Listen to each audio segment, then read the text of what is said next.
Assalamualaikum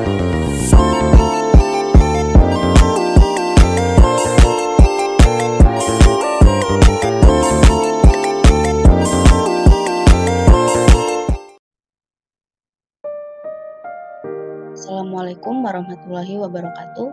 Perkenalkan, nama saya Indah Hamidah dari Prodi Manajemen semester 4. Di sini saya akan mempresentasikan tugas UTS saya, logistik dan pemasaran.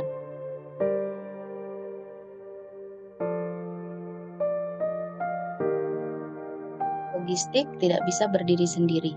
Banyak hal yang melengkapi seperti logistik bisnis, manajemen saluran, distribusi, logistik industrial, manajemen logistik, manajemen material, distribusi fisik, sistem respon cepat, manajemen rantai pasok, dan manajemen pasokan. Logistik termasuk bidang kajian tertua yang umurnya sama dengan umur peradaban manusia. Diperlukan kajian-kajian baru untuk menyempurnakan seiring dengan perkembangan peradaban. Dalam bab ini, kita akan membahas mengenai logistik dan pemasaran dan segala sesuatu yang memiliki keterkaitannya. Yang pertama, logistik dan pemasaran. Aktivitas logistik meliputi penentuan lokasi, transportasi, persediaan komunikasi, dan penanganan serta penyimpanan material. Semua aktivitas tersebut diperlukan seiring dengan adanya kegiatan yang bersifat komersil. Perusahaan manufaktur akan berjalan dengan baik jika terdapat dukungan dari pemasok dalam pengadaan bahan baku, bahan lainnya, dan bahan lainnya, sehingga kegiatan konversi pada bagian fabrikasi berjalan sesuai rencana. Pemasaran berfungsi untuk bertanggung jawab memonitor permintaan pelanggan sekarang dan yang akan datang dan memproyeksikan kebutuhan produk di masa yang akan datang. Sedangkan manajemen material membantu untuk mengembangkan customer service yang baik. Hubungan yang baik antara logistik dan pemasaran akan berpengaruh positif terhadap ketersediaan dan utilisasi sumber daya vital yaitu dana, tenaga kerja, material, dan fasilitas. Sumber informasi utama pemasaran untuk manajemen material adalah data peramalan penjualan. Data ini dicapai untuk mengembangkan rencana kebutuhan material dan sebagai faktor penting dalam mengendalikan sumber daya perusahaan. Selain itu, fungsi pemasaran meliputi yang pertama, memelihara hubungan dengan pelanggan, yang kedua, bertanggung jawab dalam penelitian pasar. Pemasaran bertanggung jawab menetapkan prioritas pengiriman kepada pelanggan. Dalam banyak kasus, perubahan prioritas terjadi akibat bertambahnya waktu setup atau keterlambatan pengiriman.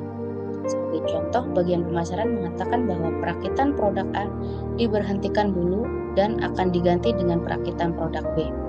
Maka ongkos menjadi lebih tinggi karena ongkos setup meningkat karena lini perakitan berubah untuk membuat produk B. Jadi ongkos setup per unit menjadi lebih tinggi. Selanjutnya, jika produk B selesai, maka akan dilanjutkan kembali untuk perakitan produk A dan lini perakitan 2 sudah berubah sehingga memerlukan setup ulang. Dengan keadaan demikian, maka perusahaan akan mengalami loss capacity berakibat fasilitas serta pekerja menjadi menganggur. Pengantaran pesanan menjadi terlambat dan resiko ketidakpuasan pelanggan menjadi meningkat. Untuk mengatasinya, pihak manajemen material harus mengedukasi dan menginformasikan kepada kelompok tertentu mengenai beberapa ongkos, loss capacity, keterlambatan pesanan akibat adanya perubahan jadwal yang mendadak. Keterkaitan antara logistik dengan pemasaran. Kegiatan pemasaran merupakan salah satu fungsi utama dari perusahaan selain rancang bangunan dan rekayasa, produksi keuangan, pegawaian, dan lain sebagainya. Pemasaran memegang fungsi penting karena merupakan upaya untuk mendekatkan produk dan jasa yang dihasilkan agar bisa dinikmati oleh para pelanggan. Kegiatan pemasaran tidak akan lepas dari unsur pembauran perusahaan atau marketing mix, yaitu unsur-unsur yang satu dengan lainnya harus saling terkait dan terintegrasi secara utuh, sehingga apabila salah satu ada ketimpangan, maka proses kegiatan pemasaran akan mengalami hambatan. Ada 4 unsur pembauran yang dimaksud, yaitu yang pertama produk. barang atau jasa hasil rancang bangun dan rekayasa perusahaan dalam upaya untuk memenuhi kebutuhan para pelanggan agar dapat diterima oleh para pelanggan, maka produk tersebut harus memenuhi mutu yang disyaratkan. Yang kedua, price. Harga yang ditetapkan perusahaan akan dibentuk dari komposisi berbagai pengeluaran, baik langsung maupun tidak langsung, yang diakumulasi sehingga menjadi ongkos total. Ada laba yang diharapkan dan di dalamnya. Ketiga, promotion, upaya perusahaan untuk mengenalkan barang dan jasa yang dihasilkan serta untuk mempertahankan posisi pasar perusahaan tersebut. Dengan adanya promosi, diharapkan memperoleh tingkat apresiasi yang tinggi dari para pelanggannya sehingga bisa meraih pangsa pasar yang tinggi. Marketplace, kegiatan yang berupaya untuk dapat menempatkan barang atau jasa sampai pada komunitas pelanggan sehingga dapat memenuhi kebutuhan pelanggan secara tepat waktu, tepat guna, tepat mutu, dan mampu memperoleh dengan cara yang mudah. Bauran kegiatan logistik dibentuk oleh dua aktivitas, yaitu aktivitas kunci dan aktivitas pendukung. Aktivitas kunci meliputi yang pertama, standarisasi pelayanan kepada pelanggan. Pelanggan adalah pihak yang harus dilayani dengan baik. Untuk itu, perusahaan harus mampu memenuhi standar pelayanan minimum, terutama yang menyangkut triple constraint, yaitu UCD quality, cost, and delivery. Yang kedua, transportasi adalah faktor yang mendukung terhadap aktivitas pergerakan barang dari pemasok ke pihak perusahaan atau inbound. Yang ketiga, persediaan. Aktivitas kunci yang bertugas untuk melayani aktivitas operasional perusahaan terutama yang menentukan ukuran pemesanan ekonomis, yaitu berapa jumlah barang atau bahan baku yang harus dipesan dan kapan kegiatan pemesanan itu harus dilakukan. Yang keempat, pemrosesan pesanan. Pesanan harus dilakukan secepat mungkin. Pesanan dipenuhi dari persediaan yang ada di gudang atau dari tempat produksi langsung. Apabila barang yang sudah dipesan sudah tersedia, selanjutnya dilakukan pengiriman kepada pemesan. Sedangkan aktivitas pendukung meliputi pergudangan, penanganan material, pembelian, pemeliharaan informasi, dan kemasan pelindung. Semua aktivitas pendukung sangat diperlukan karena keandalan pelayanan, transportasi, persediaan, dan pemrosesan pesanan sangat memerlukan sarana dan prasarana yang memadai. Penjelasan tentang aktivitas kunci dan aktivitas pendukung logistik adalah sebagai berikut. Apabila bagian persediaan melakukan pemesanan bahan baku kepada pihak pemasok memerlukan dukungan gudang. Apabila ada pemesanan masuk, maka petugas yang akan meninjau jumlah barang di gudang. Apabila bagian persediaan menetapkan jumlah dan waktu pemesanan kepada pemasok, maka yang menentukan pemasok untuk melakukan pemesanan adalah bagian pembelian atau purchasing. Agar barang yang dipesan pelanggan terjaga mutunya, maka diperlukan kemasan perlindung agar bahan terhindar dari kerusakan dan sebagai pembeda antara produk pesaing. Sistem informasi yang mumpuni diperlukan agar proses pengambilan keputusan logistik bisa dilakukan secara cepat dan akurat. Selanjutnya, komunikasi dalam pemasaran. Setiap membicarakan informasi pasti terkait dengan komunikasi. Komunikasi yang baik diperlukan dalam memasarkan suatu produk. Ada 5 arus komunikasi. Yang pertama, arus komunikasi ke bawah, downward communication, yaitu komunikasi yang mengalir dari seorang dari tingkat atas kepada penerima komunikasi ke tingkat yang lebih rendah. Contoh bentuk komunikasinya adalah instruksi kerja, memo resmi, buku pedoman, surat tugas, dan lain-lain.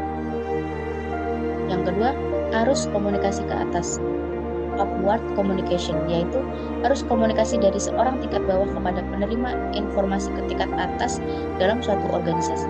Contohnya kotak saran, prosedur keluhan. Oke, komunikasi horizontal. Horizontal communication, yaitu komunikasi yang mengalir dari individu ke individu lain yang selevel tingkatnya. Contoh komunikasi antar kepala departemen pemasaran dengan departemen produksi. Selanjutnya, komunikasi diagonal. microwise communication, yaitu komunikasi menggunakan saluran lain apabila tidak berfungsi atau tidak mempunyai suatu saluran komunikasi yang ada. Contoh pengawas keuangan suatu perusahaan mengharuskan anak buah bagian keuangan untuk menyampaikan laporan khusus secara langsung kepada pengawas keuangan tersebut. Selanjutnya, komunikasi melingkar, circular communication. Komunikasi yang mengalir di seluruh aliran komunikasi yang ada. Jalur informasi ini menggunakan semua jalur yang ada atau semua arus komunikasi yang ada. Contoh komunikasi seorang supervisor dengan semua yang ada di suatu perusahaan. Dalam berkomunikasi, kita juga akan menemui hambatan, baik yang datang dari pihak pemberi informasi, pihak penerima informasi, maupun lingkungan yang tidak atau kurang mendukung komunikasi yang bersangkutan. Ada beberapa teknik mengatasi hambatan komunikasi.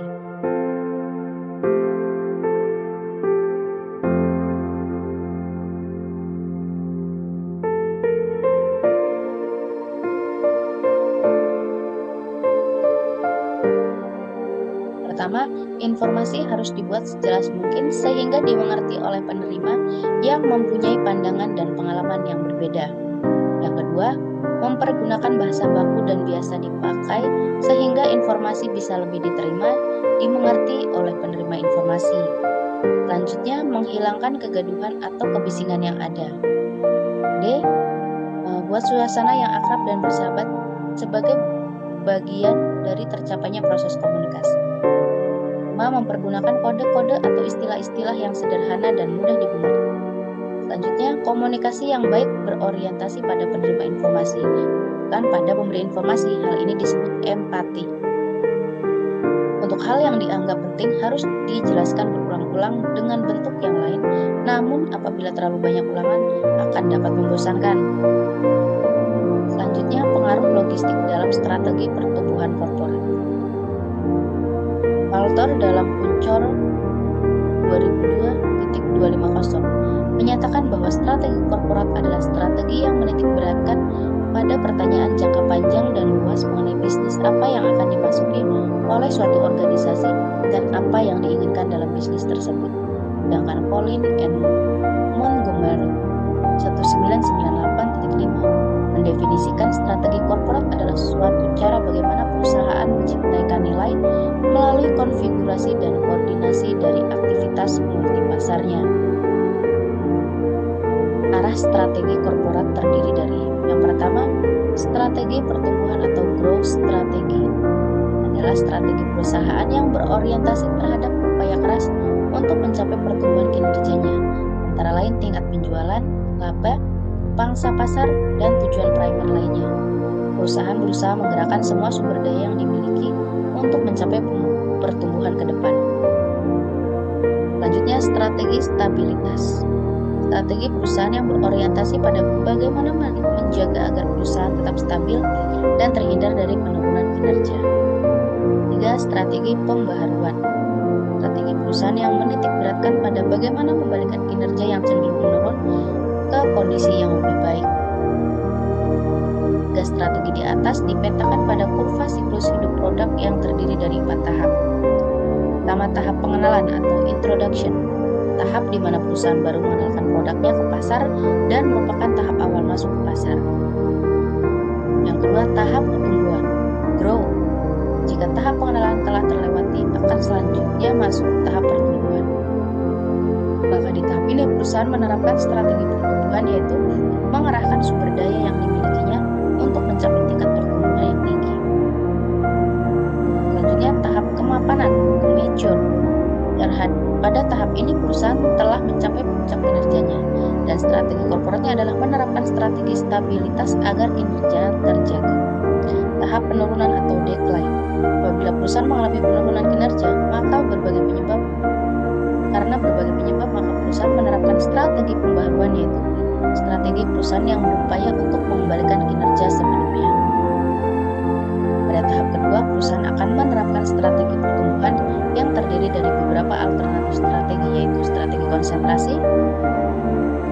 Strategi konsentrasi yaitu strategi dalam perusahaan di mana perusahaan memusatkan perhatiannya pada lini bisnis utamanya dan berupaya mencari cara agar sasaran pertumbuhan melalui peningkatan tingkat operasional baik pemasaran maupun produksi dalam bisnis 6 utamanya.